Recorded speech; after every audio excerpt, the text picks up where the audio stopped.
Olá pessoal da Bitec, tudo bem? Professor Flávio aqui mais uma vez. Continuando a nossa disciplina de máquinas elétricas, vamos para a nossa terceira aula. Vamos só recapitular.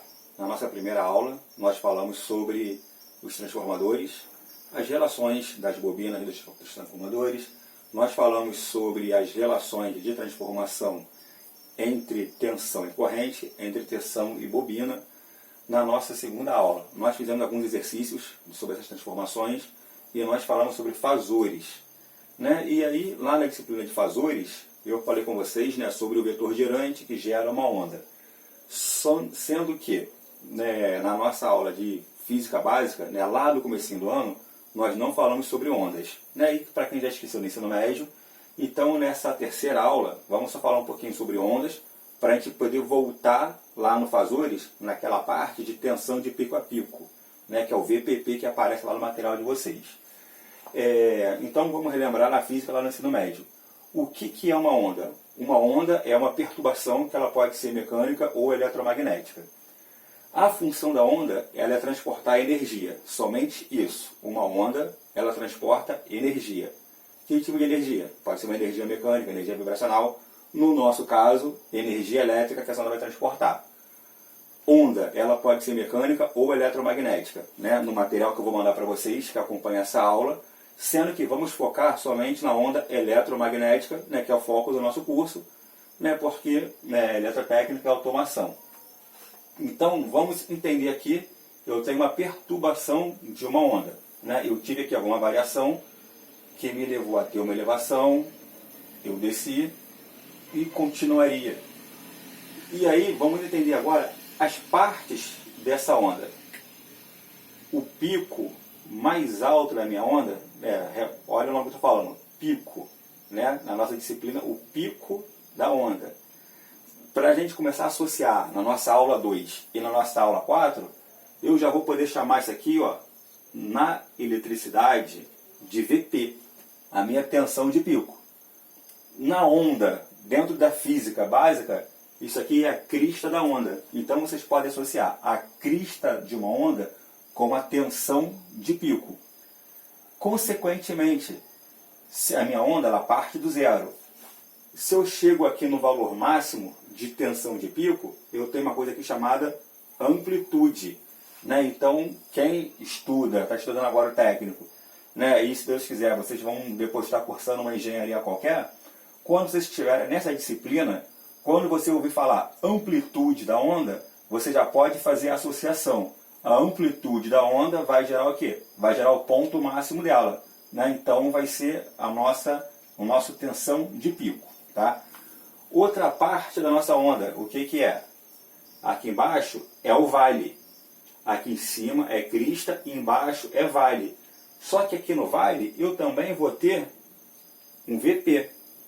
Uma tensão de pico, só que negativa. Aí vamos lembrar a matemática lá no 6º ano, 7º ano que vocês estudaram. Se vocês repararem aqui, eu tenho somente um plano cartesiano dividindo aqui a minha onda. Tudo que está acima do eixo do zero é positivo, tudo que está abaixo é negativo. Então, agora, no meu vale da onda, eu tenho aqui uma tensão de pico negativa. Tá? E aí vamos lá agora, olha só. Crista da onda, o vale da onda. Tensão de pico positiva, tensão de pico negativa. Lá no material de fasores, vocês viram lá uma sigla chamada VPP. E eu vou falar com vocês daqui a pouco mais adiante. Só que agora no desenho aqui fica mais fácil. Então o que seria o VPP? Olha só. VP, tensão de pico. VP, tensão de pico. Então, o VPP seria o quê? A nossa tensão de pico a pico. Ou seja, se eu pegasse isso aqui agora, vou tentar jogar para cá. Daqui, eu transportar até aqui embaixo, esse meu trecho todo aqui seria a minha tensão de pico a pico. É aquilo que parece lá na disciplina de fasores. Lembrando, fasores é um vetor gerante que vai gerar uma perturbação magnética. Então a nossa tensão de pico a pico seria isso aqui. Tá? vamos continuar andando, né, literalmente, com a nossa onda. Eu tenho agora uma tensão de pico.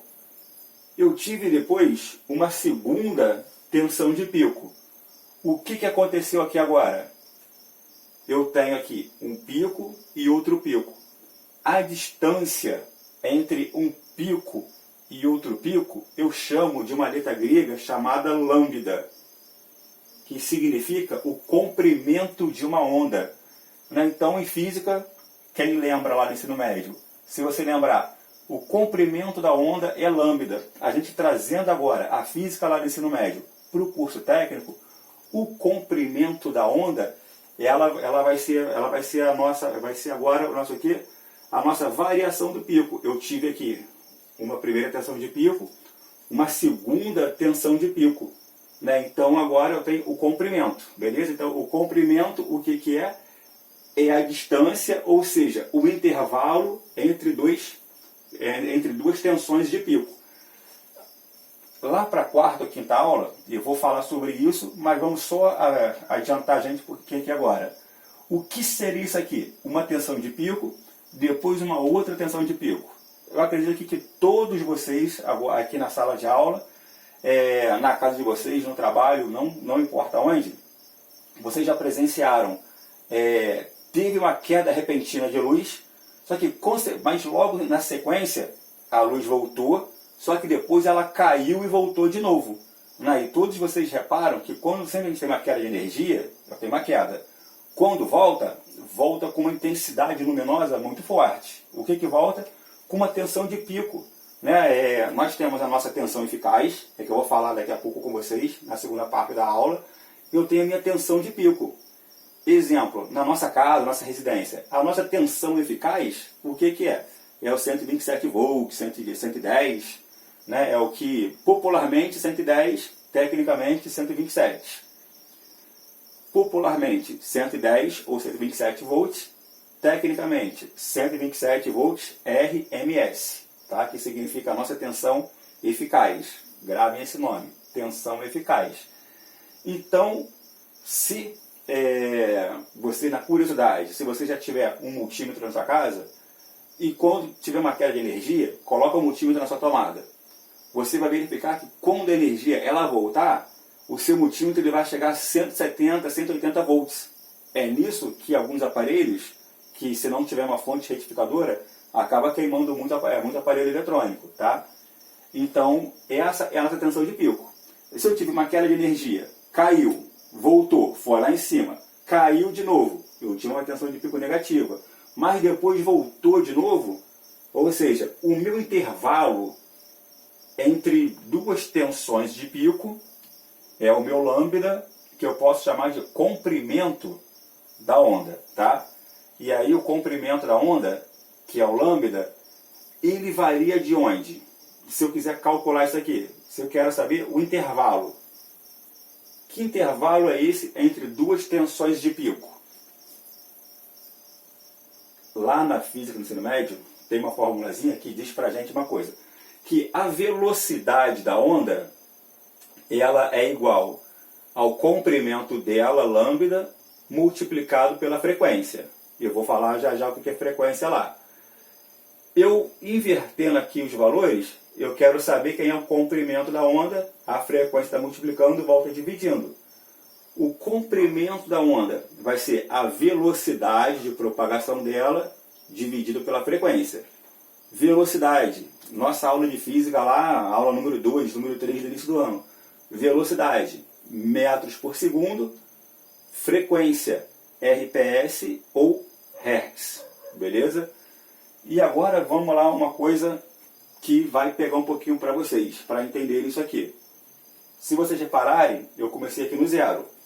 Eu tenho aqui agora π sobre 2, π, 3π sobre 2, 2π. Considerem parando isso aqui. Voltando na nossa segunda aula. O nosso vetor gerante, o que ele acontece? Eu tenho um vetor aqui qualquer, eu até tentei desenhar ele mais ou menos aqui, porque conforme o meu ponteiro vai girando, imagine isso aqui, eu estou no zero. A minha circunferência trigonométrica, ela gira onde? No sentido anti-horário. né, na nossa aula de matemática básica, na nossa 7ª, 8ª aula, tem isso aqui lá, na circunferência trigonométrica.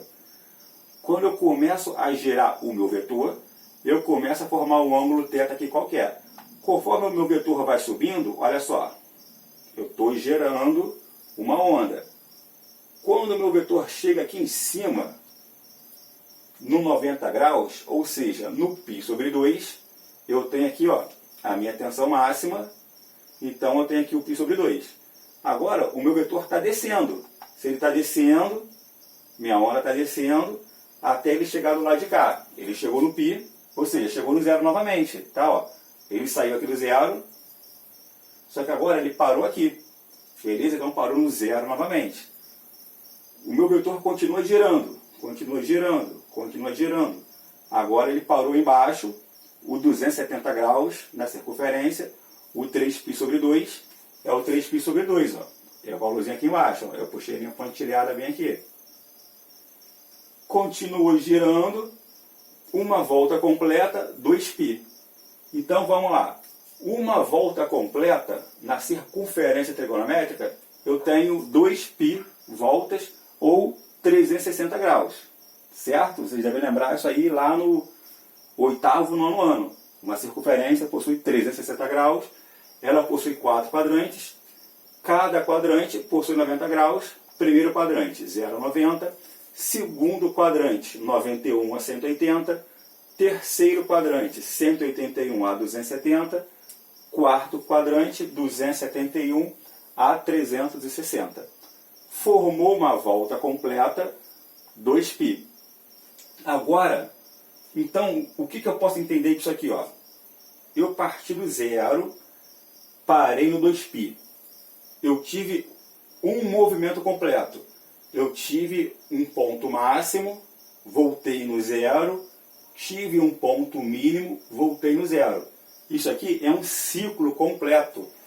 Se eu tenho o ciclo completo, isso aqui eu vou chamar, sabe de quê? Eu vou chamar de período. Beleza? Por quê? Porque quando a gente for estudar frequência, né, daqui a pouco eu vou, na segunda parte da aula, naquela, a gente vai trabalhar bastante os temas, frequência e período também. Então, quando eu falar com vocês período, o que é período? O período vai ser o tempo que levou para completar uma volta. Beleza? Grava isso aqui. Agora vamos voltar lá para a gente continuar falando de frequência. Se vocês lembrarem só o nome. O frequência normal, né, todo mundo escuta. Ah, você vem aqui com que frequência? Você faz atividade física com que frequência? Então, o que é frequência? É o número de vezes que você faz aquele movimento.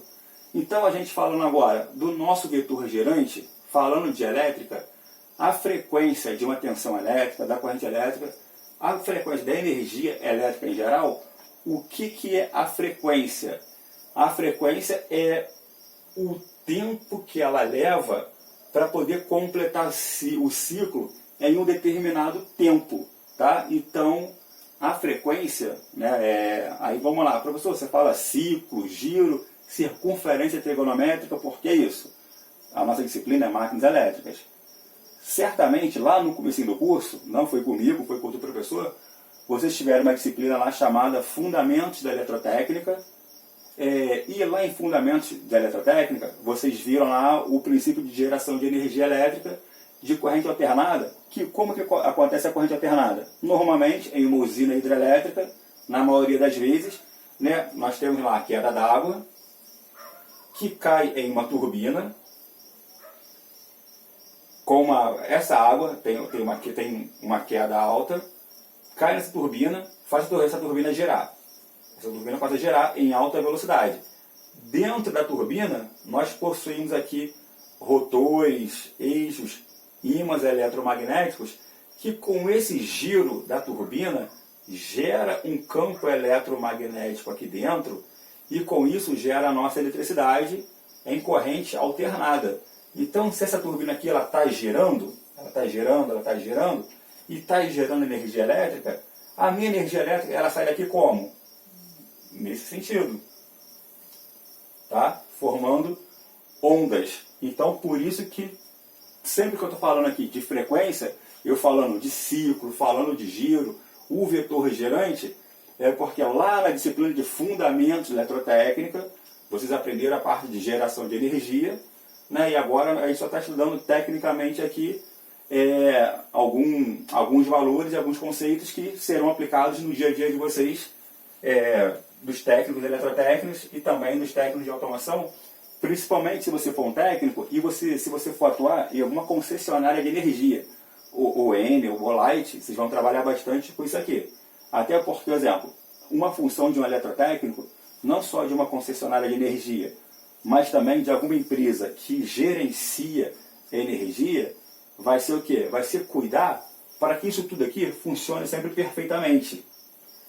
Por exemplo, né, nós vimos na nossa aula 2, né, eu vou falar daqui a pouco de novo, e vocês, quem já é da área, você já ouviu falar, o transformador está com atraso em tantos graus. Esse atraso, o que ele está me dizendo? Ele está me dizendo que essa minha onda, esse meu ciclo, ele não tá funcionando perfeitamente. Pô, Flávio, ainda não entendi. O transformador, vocês já ouviram falar lá na nossa disciplina de medidas elétricas. Quando a gente calculou lá a potência elétrica, se vocês lembrarem lá, ele tem lá cosseno de φ. Né? O cosseno de φ é a defasagem do transformador para poder fazer a minha correção da tensão. Aí vamos supor que o transformador que está instalado aqui na minha rua, ele foi projetado para trabalhar com uma defasagem de, vamos colocar 60 graus. Só que por algum motivo, alguma queda de tensão, alguma descarga elétrica, né, o meu transformador ele teve um problema interno e ao invés de 60 agora, ele está trabalhando com 58 graus. O que isso acarreta agora aqui na minha energia da minha casa?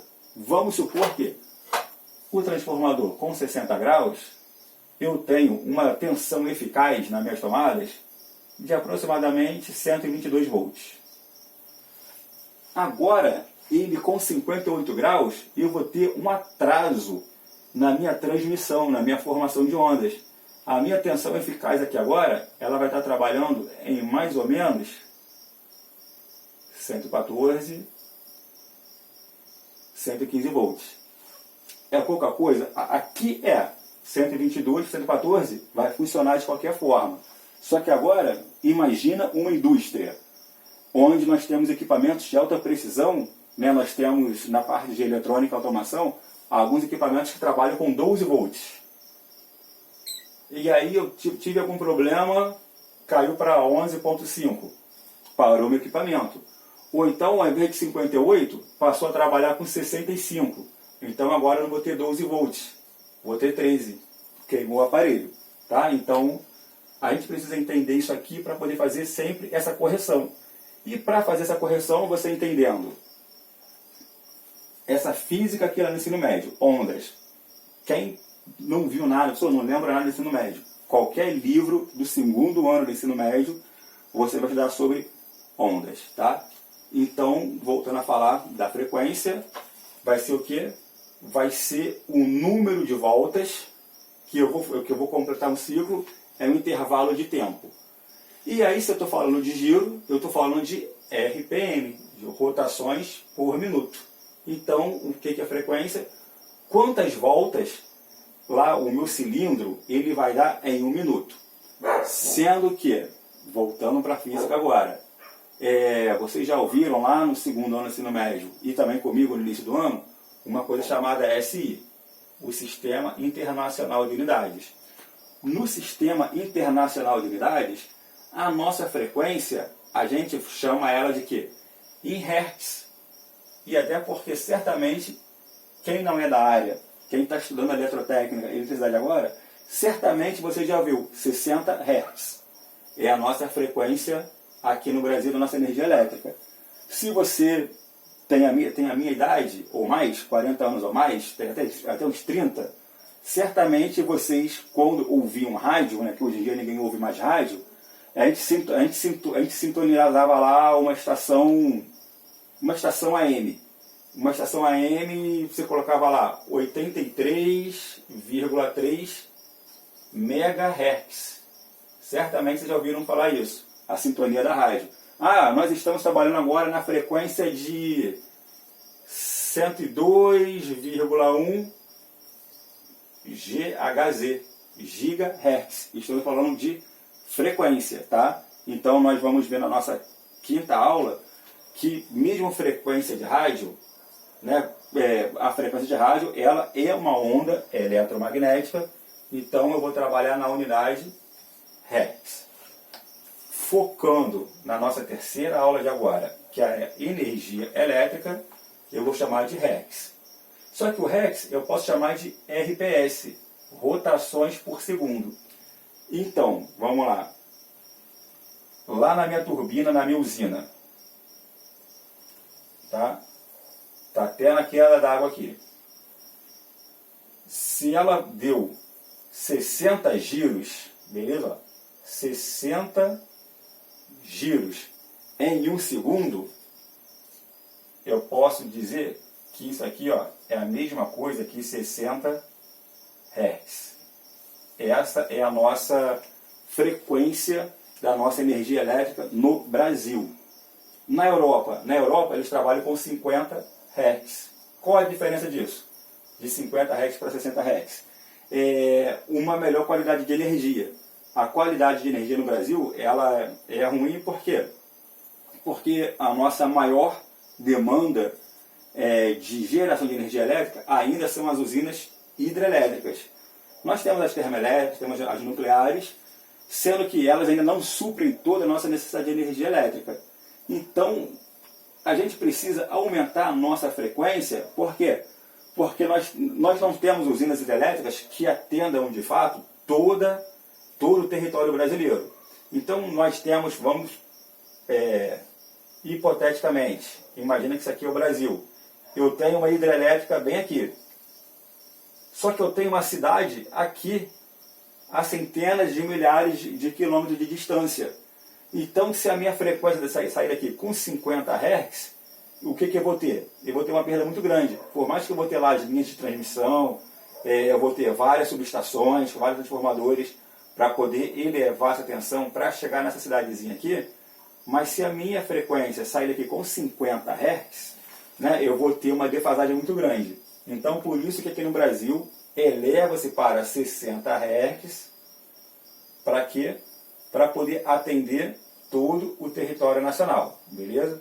60 Hz somente o Brasil e alguns países, né, aqui da América do Sul e da América Latina que têm o mesmo problema elétrico do Brasil. Agora, eu não posso falar para vocês quais países trabalham com 60 Hz igual ao Brasil, porque eu não conheço as usinas que tem lá. Então, sistema